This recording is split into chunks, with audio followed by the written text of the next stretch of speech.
Establishment of the racial state. आज मैं आपको ये बताने जा रहा हूँ कि किस तरह से हिटलर ने जर्मनी में एक नस्लवादी राज्य की स्थापना करना चाहता था। एक बार हिटलर जब सत्ता में आ गया तो उसने अपने इस सपने को पूरा करने के लिए लग गया।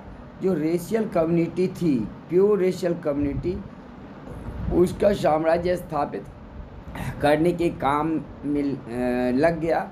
वह फिजिकली एलिमेंट कर देना चाहता था। वो जर्मन समाज से जो अनडिजायरेबल लोग थे, अवांछित समूह के लोग थे, उनको समाप्त करके प्योर हेल्दी नोमैडिक आर्यन का समाज स्थापित करना चाहता था। इसीलिए जो अनडिजायरेबल लोग थे उन पर कई तरह के अत्याचार किए गए, और जो जर्मन भी थे लेकिन इम्प्योर और एबनॉर्मल माने जाते थे, ऐसे को भी जीने का हक नहीं था। उसने एक इथुनेशिया प्रोग्राम चलाया था जिसमें हेलमुट के फादर भी थे। इस इथुनेशिया यानी दया मृत्यु के कार्यक्रम के तहत बहुत जो अनडिजायरेबल जर्मन थे, उनको जो फिजिकली अनफिट थे, उनको फिजिकली और मेंटली अनफिट थे, उनको मार दिया जाता था। ज्यूज जो थे, यहूदी जो थे, वो सबसे ज़्यादा अनडिजायरेबल थे।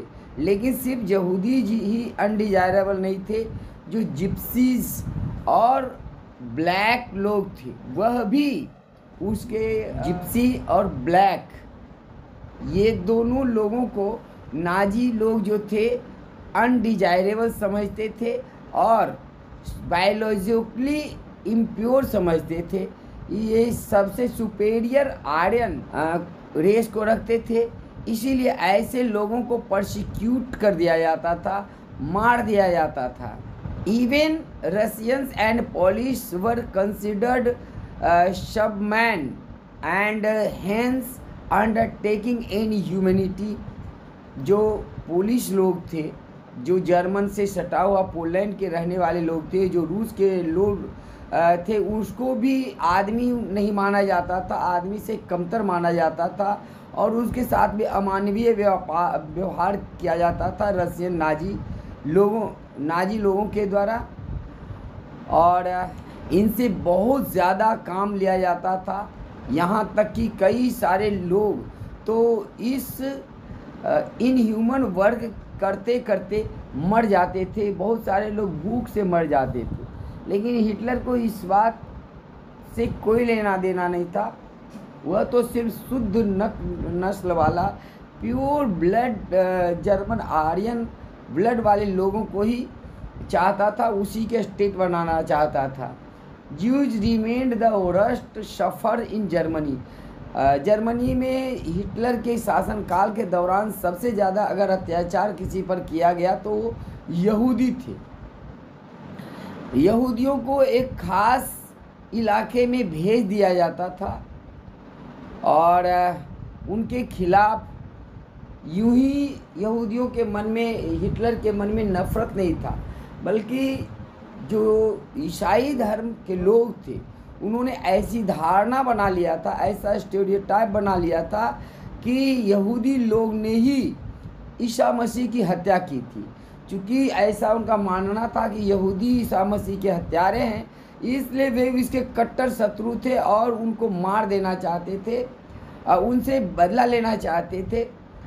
लेकिन अनेक तरह के अत्याचार के बावजूद एक रास्ता दिया हुआ था यहूदी लोगों में भी कि अगर यहूदी ईसाई धर्म को अपना लेते हैं तो उन्हें माफ़ कर दिया जाता था।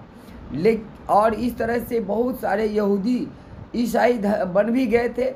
लेकिन हिटलर को इस बात से कोई लेना देना नहीं था।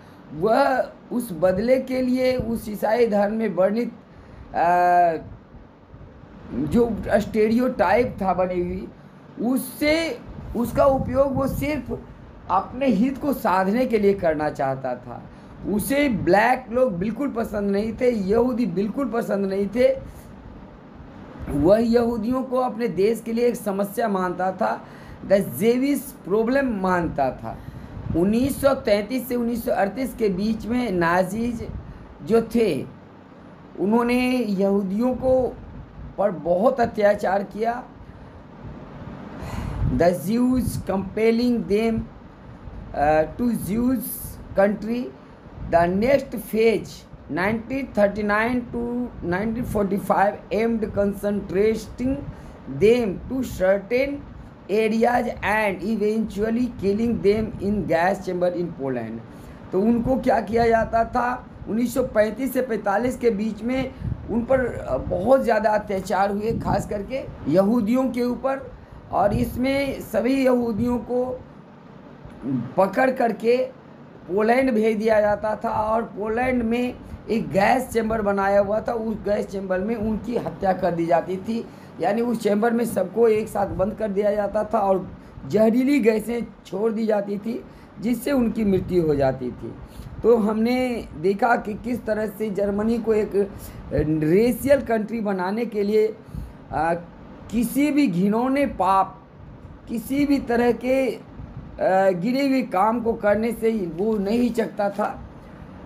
और इस वीडियो में इतना ही। नेक्स्ट वीडियो में हम आपसे फिर मिलेंगे। अगर आप हमारे चैनल पे नए हैं तो इसको सब्सक्राइब कर लें। Thanks for watching. Have a good day.